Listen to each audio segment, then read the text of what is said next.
Did you know WD-40 contains fish? I'm very offended by that. WD-40 contains fish. You probably want to have your microphone about that far. Like away from here? your mouth. Yeah. Wait, Yeah. it has what type of fish? It's fish oil. Oh, well, Oh, well, that's not a whole fish. How do you know that they don't just have a fish in there constantly secreting its own oil? It's actually the sound it makes whenever you shake the can, and it, like, probably Exactly, means that's that's, the that's fish. what a fish That's just screen what- sounds like.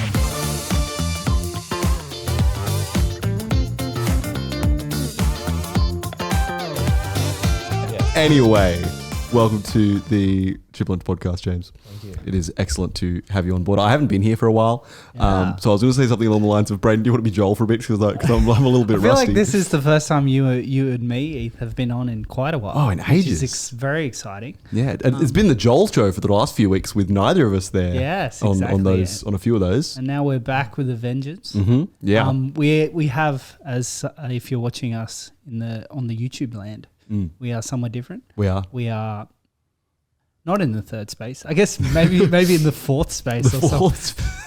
In the fifth dimension somewhere. The fifth dimension. We've moved away from the third space. Yeah, the Triple Lunch coming to you in 5D. Yes. We've moved from the space downstairs to the room, one of the office rooms upstairs.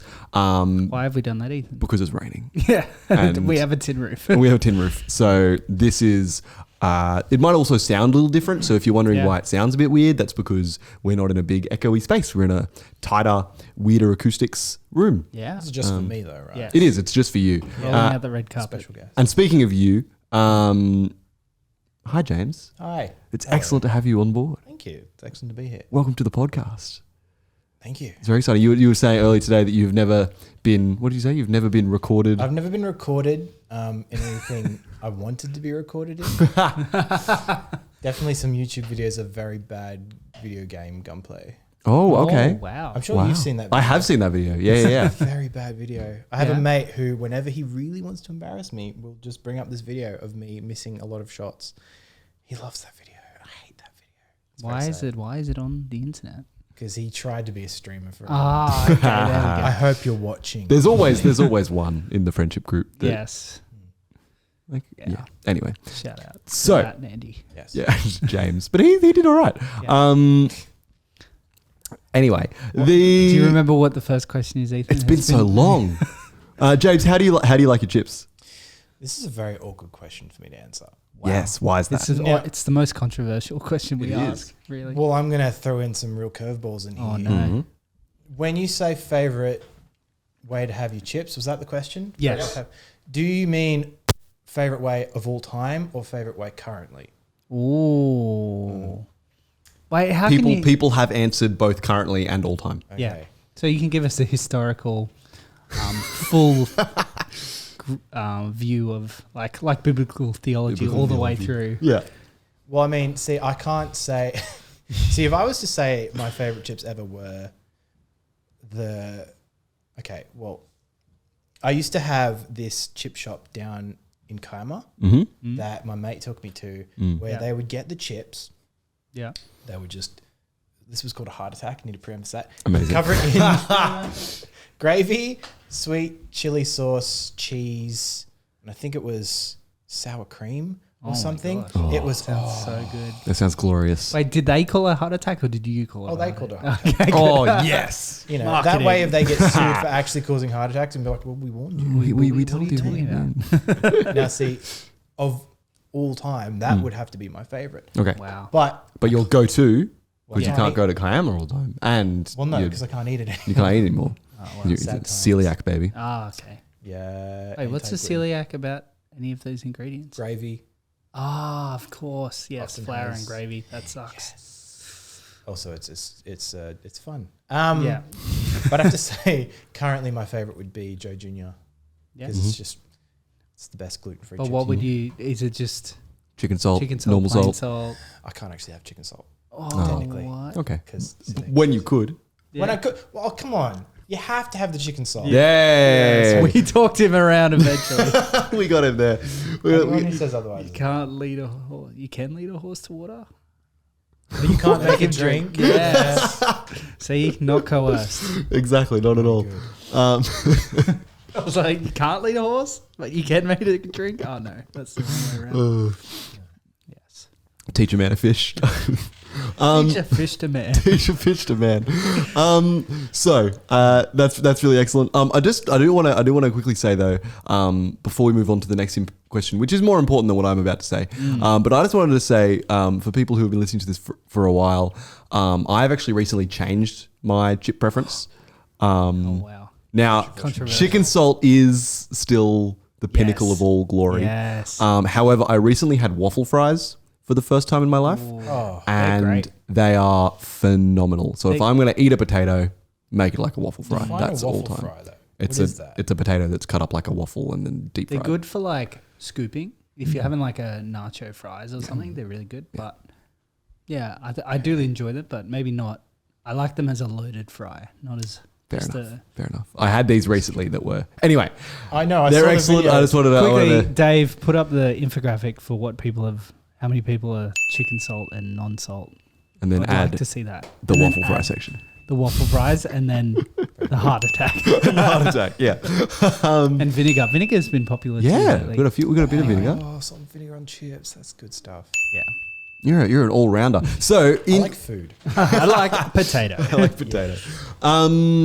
So the next question we ask on the Chip Lunch podcast is, James, how did you become a Christian? This is going to be fun because I've never actually given a testimony before. So this will be good fun. First time, premiere. First time for everything? Yeah. The story of my Christian upcoming is kind of a little bit of a roller coaster. Ooh. I'm excited. Strap in. Yeah. It's more fun with your hands in the air. It all started back when I was a youngin'. I grew up in a Christian home. Okay. Parents were both Christian. It was an interesting mix because my dad grew up Catholic. My mum was an Anglican. So I've got some interesting sort of mixed values in there, which is always fun. But yeah, I grew up Christian home, went to church as a youngin'. Victory Anglican Church, represent. Where was that at? Not so much. Down Wollongong. Ah, cool. So core, like Victory. Yep. Yeah. Fig tree. I thought you said Victory Anglican Church. I heard Victory too, and I was like, that sounds amazing. Powerful. Fig tree, yeah. Okay, cool. Fig tree. Fig Okay, tree. yeah. Yep. So grew up in that church. All wasn't that great though, I'll be honest. In that church, I was kind of a little bit, I was kind of not really accepted in that church. There was a lot of pushing away and sort of not being allowed in that clique, that circle. So naturally over time, as I started growing up and started not really making any connections in the church, I just started kind of drifting away. And it didn't help that I met the big X, as I like to refer to her. The biggest push away is the woman, as you can say. Yes. You met a woman. I met a woman who was also kind of on the outskirts as well, which just snowballed from there. You know, from there I just kind of stopped. I stopped going to church altogether. It always starts with like, oh, let's just not go this week. How old were you at this point? Oh, excellent question. I don't fully remember. I think I was in year 7 when it started to go downhill from there. So basically from year 7 into after high school was basically, I just didn't go to church. I didn't really have Christian friends. Really, it was just not a great time, to be honest. I kind of spent a long time away from God, which I'm not proud of. I'll be honest. It wasn't a fun time. But the reason she's called the Big X is obviously because everything came crashing down and hellfire. In a manner of speaking. So yeah, that relationship ended. And with the end of that relationship, I kind of realized after spending all that time away from God, doing my own thing and kind of just ignoring the fact that there's a big man in the sky saying, I don't want you to be sinful. I was sinful anyway. I just lost track of what I was saying. I apologize. So you've broken up with the woman? Breakup, yes. Sorry. The breakup. So with the breakup, I realized I didn't actually really have any friends because I had plenty of friends before the end of high school. And then when I broke up with her, she took all the friends I had made with her. And I was just like, oops, that's not good. It's kind of what happens when you ignore people for a while. That'd do it. So I kind of just realized my mistake there, and I was like, I got to get good with God. This is just not all right. But I have terrible social anxiety. So I didn't feel comfortable jumping straight back into a church without at least having that safety net. Yeah, absolutely.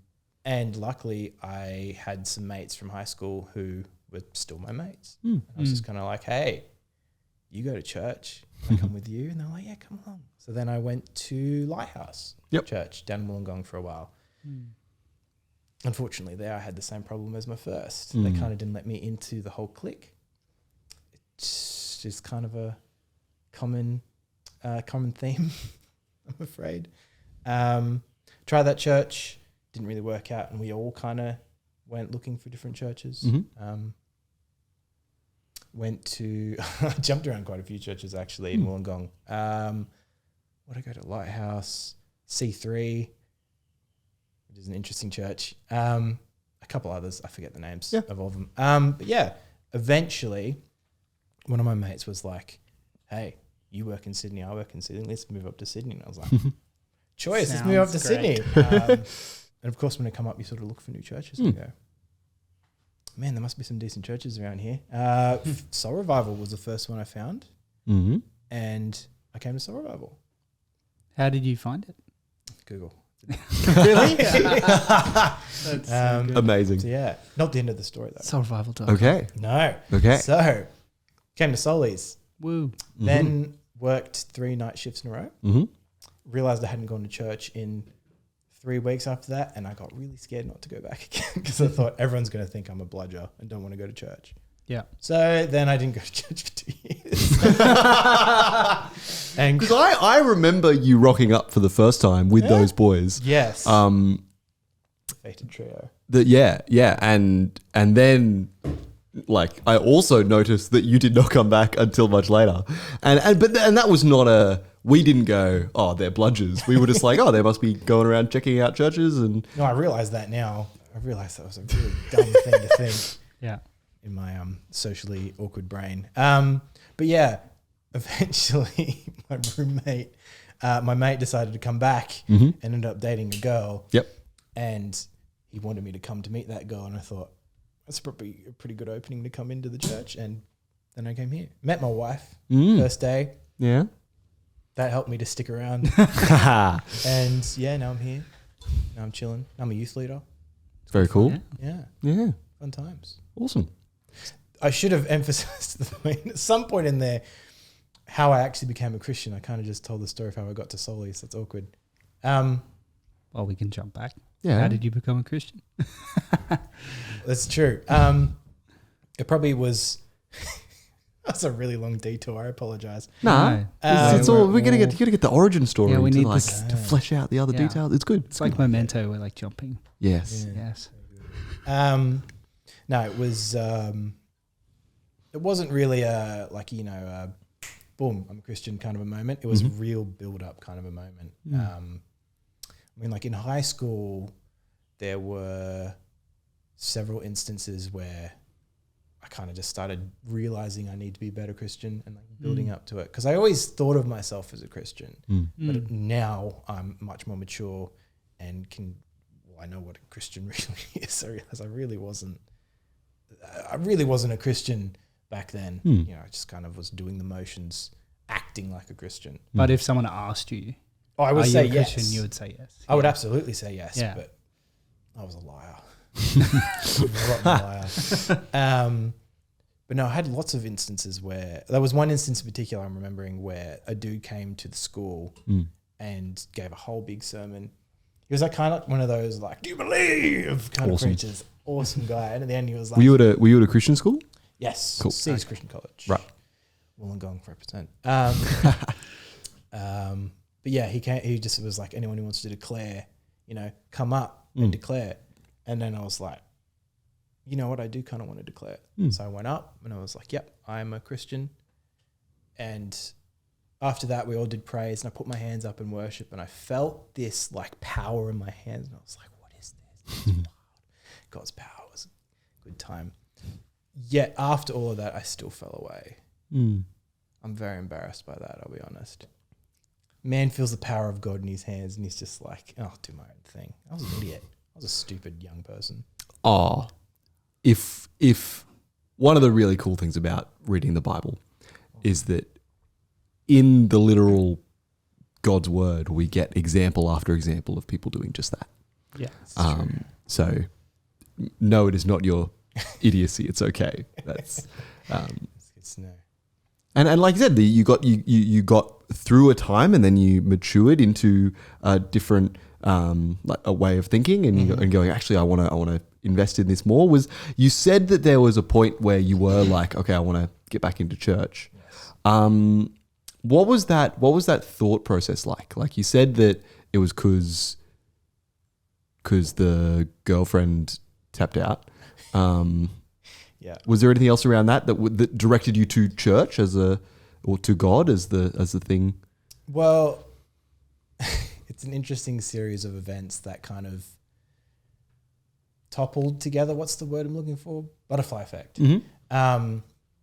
Where basically through a very weird series of events, I realized slowly more and more what had actually been going on the entire time when I was away from God and I wasn't really, in relationship with God. He'd actually been still there the entire time, teaching me all the things I needed to learn and growing me, even though I wasn't even remotely trying to talk back to him. So I really relate to the whole lost sheep parable of the lost son. You know what I'm trying to say. Prodigal son stuff. That's the one. Yes. But yeah, he taught me so much stuff through my falling away, which really blows my mind that he can still teach you things even when you're really not listening. Yeah. He's a funny man. Well, not man. God. But also man. Yes, also man. Yeah. It's trippy. Yeah. So many layers. Yes. But yeah, that's really cool. And yeah, Jesus telling that story is another example. That's like, no, it's pretty normal. That is what happens. Like, it's a thing that happens. Do you have any thoughts or any added questions, Brayden? Oh, I just think like we've done a lot of podcasts, and I think it's easy to be like, oh, I maybe as you said, like, oh, I feel like I was stupid or I was silly or whatever. But like, I think we've heard a lot of different journeys so far, and I think also we all like. I definitely resonate with being young and just wanting to do things your own way and ignoring things and not doing what necessarily, even if you do or don't know what's right, not necessarily following things the right way. And I think you can look at that and you can be embarrassed or you can be remorseful, but also you can just use that as fire to keep moving forward. Like, I think it's easy to be like, man, I wish I hadn't have done that. But at the same time, you're here. Yeah. And you're back at church and killing it. Absolutely. I mean, I wouldn't change a thing. Yeah. Everything that happened to me happened to get me to the point where I am now, which, again, God's crazy. Yeah. There's some really cool things. Are you ready to time travel again? Absolutely. Yes. We're going to go back to the beginning. Okay. So you went to a Christian school. Yes. How did you find growing up in a Christian school? You said if someone asked you, you would have said you were a Christian. But how did you find that environment of growing up in a Christian school? Kind of felt like a solo journey through high school a lot. Because the funny thing was, even though I felt like I wasn't really that good of a Christian, I still felt like I was better than some of the people I saw around me, to be honest. Not that we're comparing things. It's not a smart thing to do. Solo journey. Yeah. figuring things out. Yeah. So So high school are. an introvert? Yes. Yes. True How was introvert. school as an introvert then? Maybe a better question. It was hard. Finding friends is a little awkward. Yeah. Especially when I transitioned to a different school. When did you Um, swap schools? I did 3 times. Oh. I started at Unidale Public School Yeah. until year 1. Then I repeated year 1 in Illawarra Christian School. Then in year 6, I switched to Cedars Christian College. Oh, okay. So, yeah, I spent all that time. Did you find those transitions hard? Yeah, kind of. Yeah. I mean, it's just making friends all over again. Yeah, absolutely. Just I'm not good at first introductions. Yeah. First impressions. is what Yeah. I'm looking for. I think and that's super legit. So going from that into the next stages of your life, you mentioned that you got to Solis and you met your wife, Yes. which is very cool.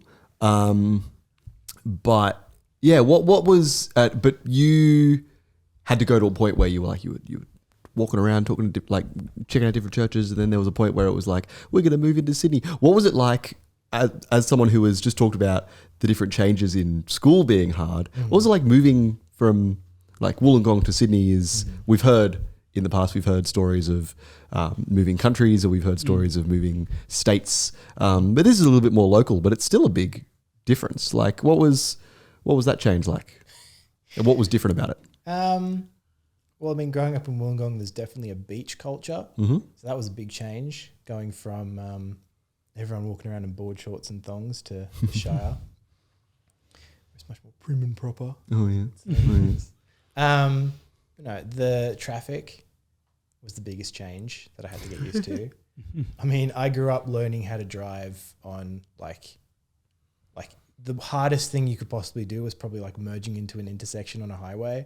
And that was it. Like you've got some like high speed cars going like, merge, and that was it. Yeah. Whereas then I came to work and live around here and it was just like, people are animals around here. What on earth? I mean, I think in my first month, I nearly crashed probably like 5 times just trying to get to and from places. But yeah, the closeness of shops was a nice change.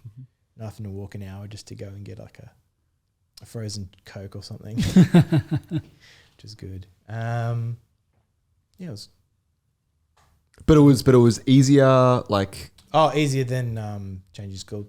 Yeah, I mean by that point I'd grown up enough that I could transition into it enough. Plus, it was also good to move out of home and do my own thing. I probably ate mint choc ice cream for dinner for like a week straight and then regretted it immediately. Good times. worth it. Worth every bit of ice cream, though, of course. Absolutely. Yeah, amazing. So what was next? You've kind of solidified yourself in your faith a little bit more, and you've found a church, which is cool, in Soul Revival. Yep. And what happens next? I guess just commitment, I guess, is what happened. Mm-hmm. I just kind of focused a lot more on my faith and my relationship with God and with people who are also biblical.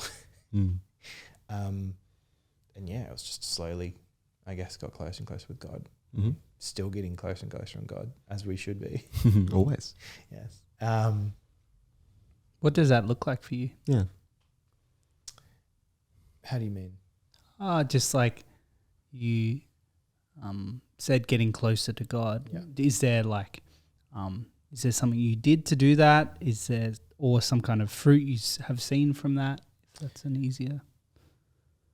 I think the best way to say that is me getting closer to God was more me realizing all the things he's done for me in the past and the things he's probably trying to do through me now. I'd like to hope. I mean, I honestly don't really know. I've probably misinterpreted some lessons I've learned as just lessons you learn along the way. Yeah.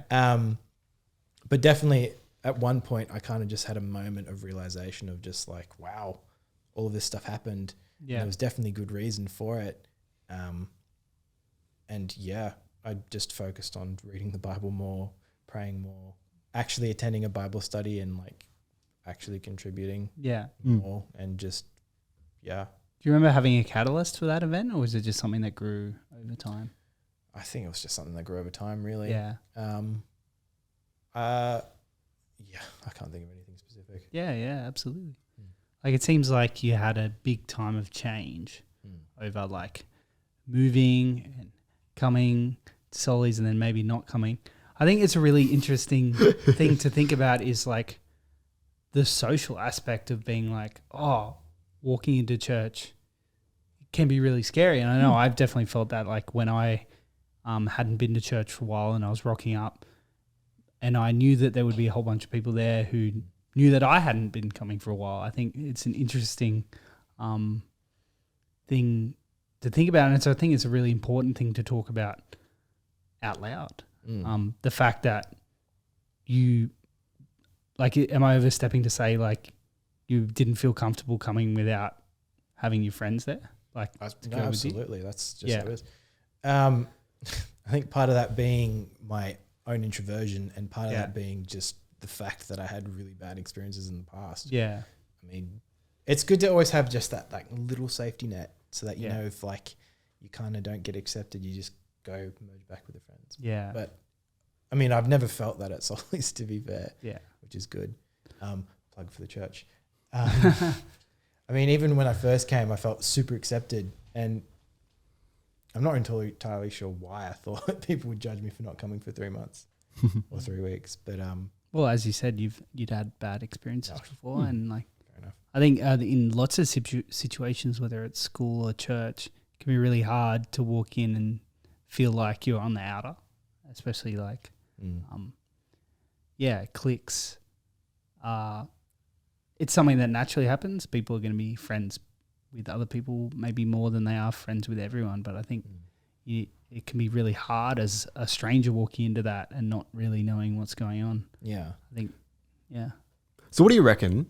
If so, you can do it as a plug for Soul Revival, or we can do it as a like let's not do it as that, and instead look at it as a from a general vibe of the concept of what about going to church made it easier? Like what aspects made it easier to keep coming back after that? So once you got to the point where you started coming back, what are aspects of that made it easier? Just the fact people said hello to you and actually meant it, you know. Yeah. I mean, like people come talk to you and ask you a genuine question of like, how's your week? And they actually want to talk to you about it. I mean, that makes miles worth of difference. And the fact that coming to the church and actually committing to the church, I know didn't mean that I was going to be sitting alone the entire time. Like I knew that I could go and have a conversation with someone after everything was done. And that just sort of creates an atmosphere of, you actually want to go and worship God together and sort of be in a community together to, you know, worship God. So like you existed and you came to a couple of realizations by yourself, and then you've entered a Christian community. Yeah. How do you think entering and being a part of a community helped your walk personally? Well, you kind of just lead in the examples you've seen. Yeah. Not lead, follow, sorry. I mean, like, when you're on your own, you don't really have any sort of guideline's not the right word. Accountability? Yeah. Accountability. I mean, you can just go to church 1 week and then no one's going to see you there. Yeah. Like if no one even knows you exist, you kind of go to church 1 week and then don't go for like a month and then come back and someone goes, welcome back. Nothing else. Whereas if you go to a church where they actually know you, they'll be like, where have you been? You know, twiddling my thumbs. It's, I mean, the fact that you've got the accountability of everyone sort of like expecting and kind of wants you to come back. Yeah. And the whole, you know, all of that just means like you kind of want to keep coming back. Absolutely. Although that sounds like a hostage situation.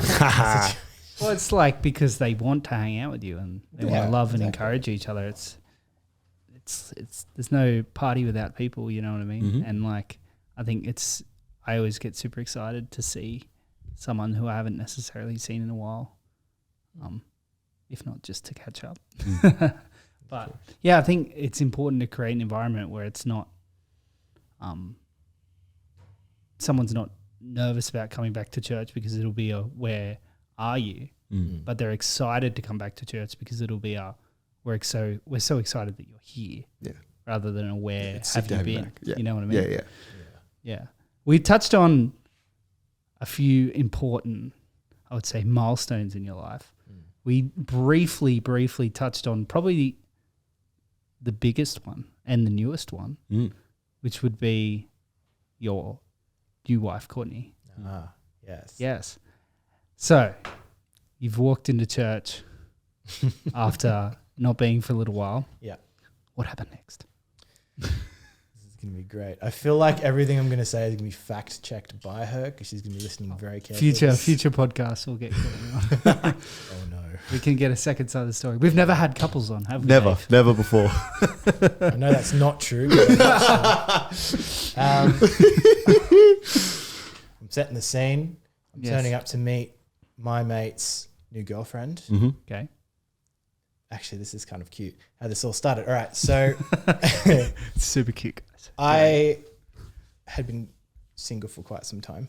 Yeah. At that point, and I wasn't expecting anything. Mind you. I wasn't like jumping church just to jump the dating pool. That's not what I was doing. Yeah. I promise. And I sort of just had a moment of like, this might be an interesting experience. And I just sort of sat down and I was just like, God, my man, if this is where I'm supposed to meet, like, her, really cool. I'd be really grateful. Not saying I really, just your plans, all that. Happy days. You know what I mean? Of course, go to church and she's there. Funny story on her end, she actually prayed something very similar on her end that night. Yeah. I love that story so much that we just came together on that same night. From an outside, I don't know if this was that night or a week or so later, but from my perspective, we had a music night at church. This thing we do called late night, which is a post church hangout thing. Yeah. We had a band there, and we'd carried all these couches into the main auditorium, and we'd gotten to a point where everything was cleaned up at the end of the night, and all the couches were removed except the one couch in the middle of the room, which had you and Courtney sitting on it, talking for like a good, like we're all being busy and cleaning up, and you're just like chatting in each other's in your own world. It was very humorous. I do remember that. Was that the first night? That wasn't the first. It was early on. Anyway. First night was when we watched some weird movie on the wall. Oh yeah, okay. There. Probably Point Break. Ninja Turtles? Or Ninja Turtles. Both would be likely. It was the dog movie. Oh, I Love Dogs. I Love Dogs. That's the one. Yeah. Wes Anderson. Yeah. Quality. Very well. But yeah. Feels like not long ago. Yeah, right. I came to church to meet Jacob's girlfriend. Mm-hmm. That was her name. That's okay. Yeah. All right. Meet the girlfriend. Mm-hmm. Her friend, Courtney, comes over and was like, "Hey, how's it going? Nice shirt." And I was like, "Thank you." I had a really obnoxious green bird shirt on. So it was not a nice shirt, I can tell you that That's much. That's the best. But yeah, from there we just kind of chatted for like ages. Yeah. About the most random stuff, which as you do, first meeting someone. I'm probably going to get in trouble for saying this. She may have been trying to follow me quite a bit that night. She was definitely trying to get my attention. I can see that. Yeah. Okay. Following's probably not a word. Sounds like a they got your attention vibe. Yeah, that got my makes sense. attention. Yeah. To the point where we were sitting down watching the movie, and I was like, I don't want to seem too forward here. I'm just going to go sit with someone else. And she was sitting with a child, and she was like, come sit with the child. And I was like, oh, okay. And then we sat with her for the night. She was just a little bit cute. After all that happened, I was walking away with the three amigos, my roommate and his mate. And one of them gets a ding on their phone. It was a Facebook notification that Courtney had just added them. And I was like, oh, that's nice. Then the other one gets a ding. It's like, oh, notified. Okay. And I was like, something's off here. And then she was like, ding on my phone. I'm like, last one. Trying not to seem obvious. There's okay. Beautiful strategy right there. Does it end there? Because you know what I'm about to say. I think it might have been the day after or a couple of days after. I get a message on Facebook. You know how when you've just added someone, you can do the wave thing? Ah, yes. The wave notification came through her message window to me, and I was just like, she was like, oops, sorry, I slipped. And I was like, really? That's okay. the best. I didn't mean to, I promise. Oh, she's That's such a bad liar. Has she since admitted to it being on purpose? Absolutely. She Yeah, has. excellent. Okay. Excellent. I don't know if she was trying to fool. She was very good at it. So good. Yeah. There you go. And then that was and then a year and a bit later, A year and a bit later, we you got married. got married. Yeah. Very fun occasion. Yeah. Nearly got banned because of COVID. It did. So, Yeah. I love that disease. It's great. so this was lockdown 2 Yes. here the big in one. here in The Sydney. start of lockdown 2. Yeah, very first day of Yeah. lockdown 2. It was during the day. It was the lockdowns were beginning, and then like you're getting married, and some of us are sitting out the back listening to Gladys tell us Well, that. I remember the ceremony, and we walked out of the ceremony, and everyone's like, you better enjoy the reception tonight because you're all in lockdown tomorrow. Fully, yeah. I thought lockdowns were the night of, weren't they? Yes, Yes, but they if, were if that- you it was didn't like- have the event already organised. Yes. Yeah. That's true. It was like weddings and something else were the only things that were happening that night. Yeah. It was a very quiet trip back from Wollongong. Oh or yeah, there wherever was. we were. Yeah, It was a very interesting time. I quite like the fact, I'm not going to say it's my favorite memory because that's obviously not the first memory of the wedding day, but the night, like the week before our actual wedding day was just a nightmare. I think you might have been there for a couple of the days. I was there for a lot of the days. Yes, it you was quite insane. So for context, Courtney is my wife's sister. So James is now my brother-in-law, which is very cool. That's new. I don't actually know if I've said. Anyway, We're going behind the fourth wall. yeah, sorry. And so I was in the room for a lot of the wildness that was the week leading up to the wedding, as COVID numbers increased and as did stress. Yes. Which was things quite got wild. cancelled and all sorts of things. It was good fun. I called many venues that week saying like, hey, this is a long shot, but can I get married at your venue on Saturday? And they're just all a bit like, this Saturday? And I'm like, yeah. They're like, no. Fair enough. Oh. It was all right. All worked out in the end. We're all Yeah, happy with that. exactly. But it was wild. We had quite a few people who just didn't turn up because obviously they got locked down. Yeah, yep. My godmother came from Canberra. I was very happy about that, but I'm surprised she could stay. Yeah, it was Very amazing. happy about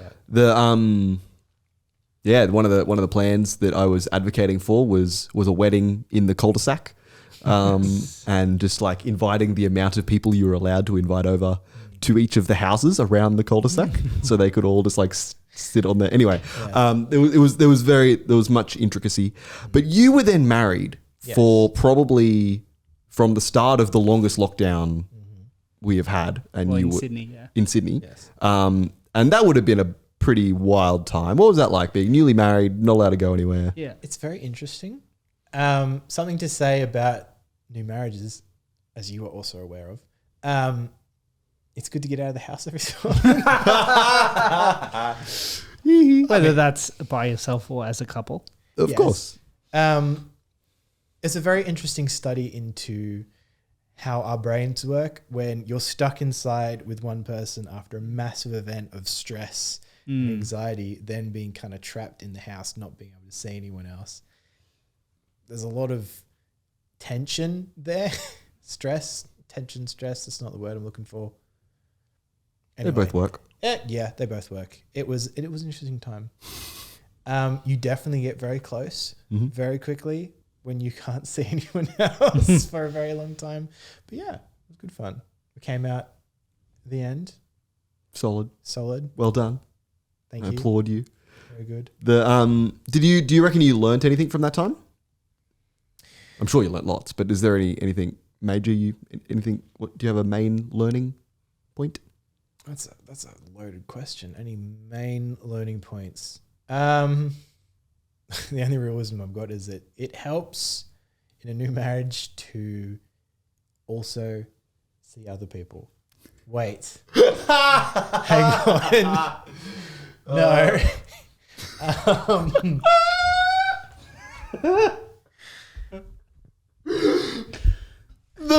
For those of you listening, the expression on your face after that was hilarious. Just the like. I'm in so much trouble for saying that. No, as in like with your eyes. I'm going to stop talking. Okay. My wisdom wasn't wise. It's done. I love you, honey.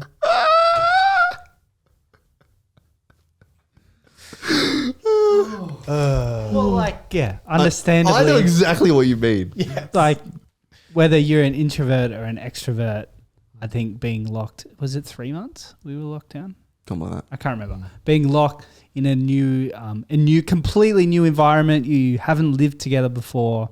And it was like, no matter what you want to do, whether you want to be here or not, you guys are stuck here. And I think seeing other people is a bonus, but you also couldn't just go to the beach together or go to a cafe or do literally, I guess, anything else. I think I definitely experienced, like, sharing my experience from the last lockdown. And we had obviously been married for longer than you guys had. I definitely found it a weird experience where all you can really do is like, well, we're both done whatever we need to do for the day. I guess we're watching Netflix. Yeah. I guess we're like that.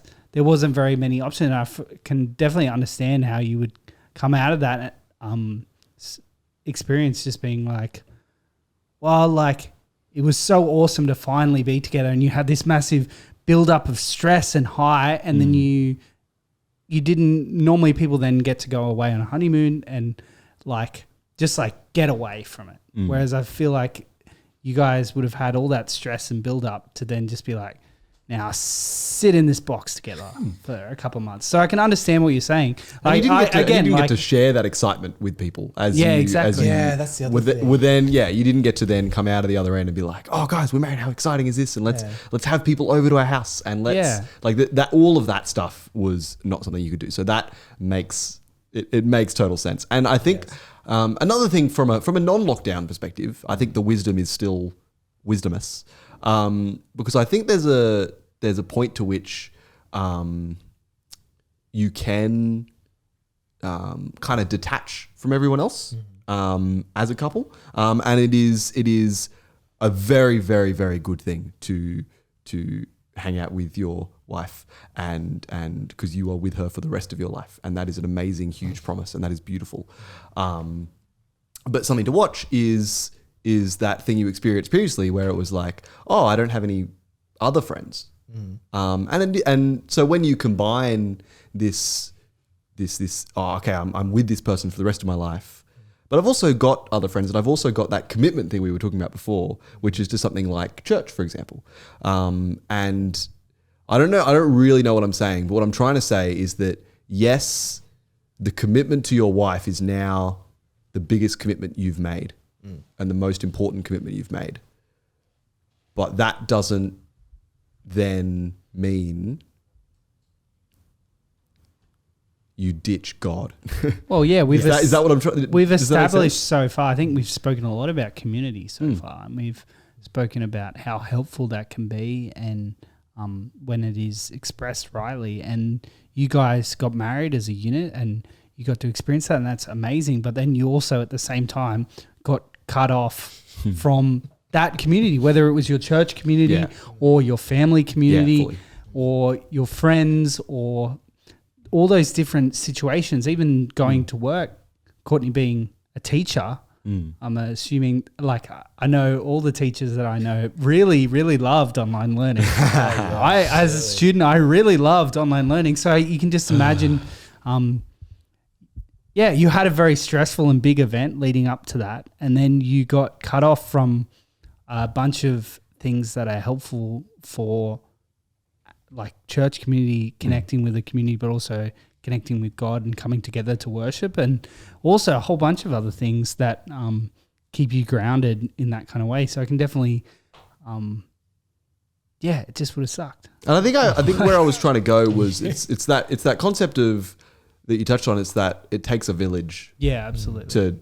To raise a kid is the saying, but it takes a village for a marriage to work as well. Like it's important to be in community, whether that village includes your family or it includes your church or it includes, like, all of that is really important. And so, that is something I've been wisdom that I have had shared with me. I think so. I think it is very wisdomous. You did Thank you, sir. very good. Quality effort. We saved it in the end. So we've spoken about one of the loves of your life. Yes. Let's speak about the other one. It's very important. The aquatic one. So James, if those of you listening at home don't know, James likes fish.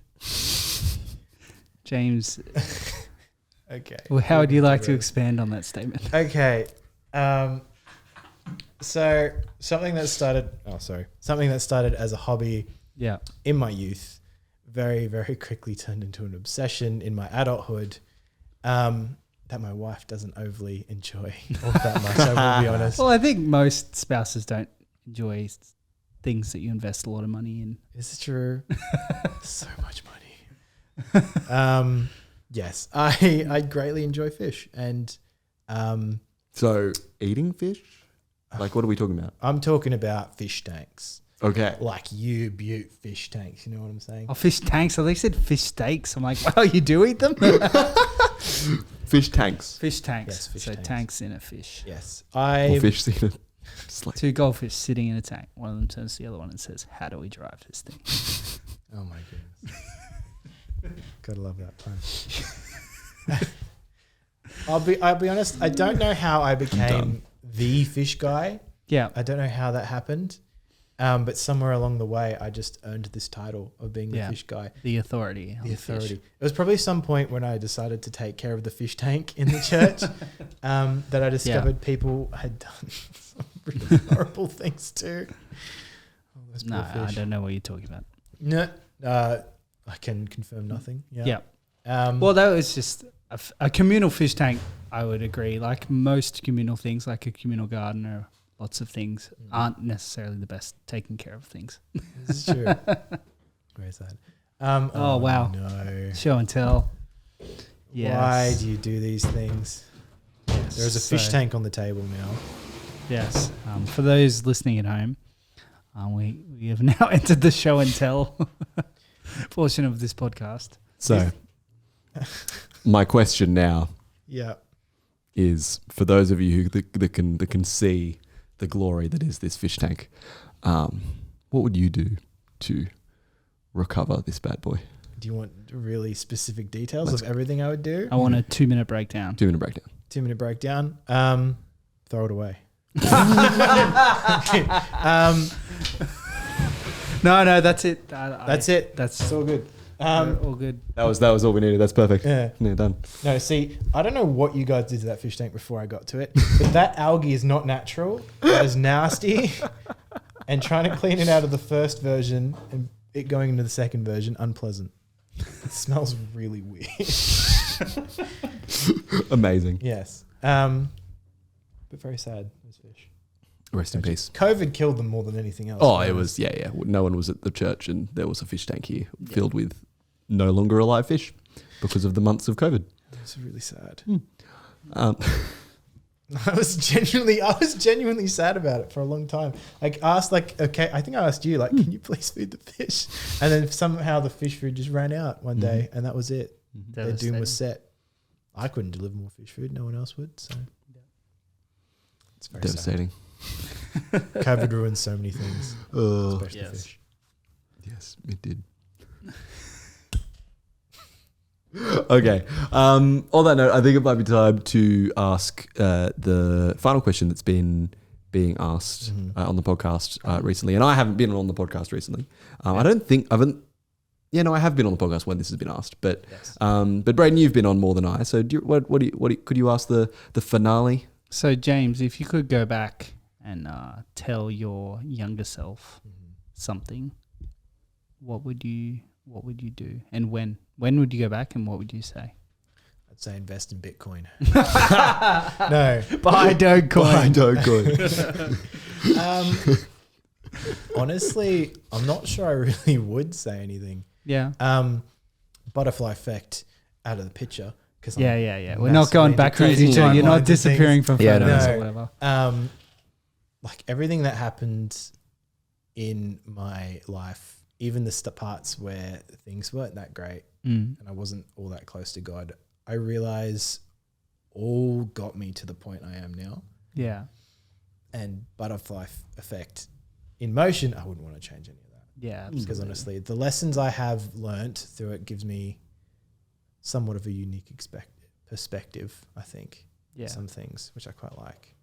I would like to invest in Bitcoin though. I will stick with that one. Excellent. Well, on that lovely note, I reckon it'll be time to wrap up the chips. It has been a pleasure to have you on the Chip Watch podcast with us, James. We've learnt a lot and know what not to do with a fish tank. Yeah. So that's very cool. Do you have anything else to sign us off, Brayden, or is that Wrap it up with a one-way. with a one-way? Sounds good. See you guys. One way.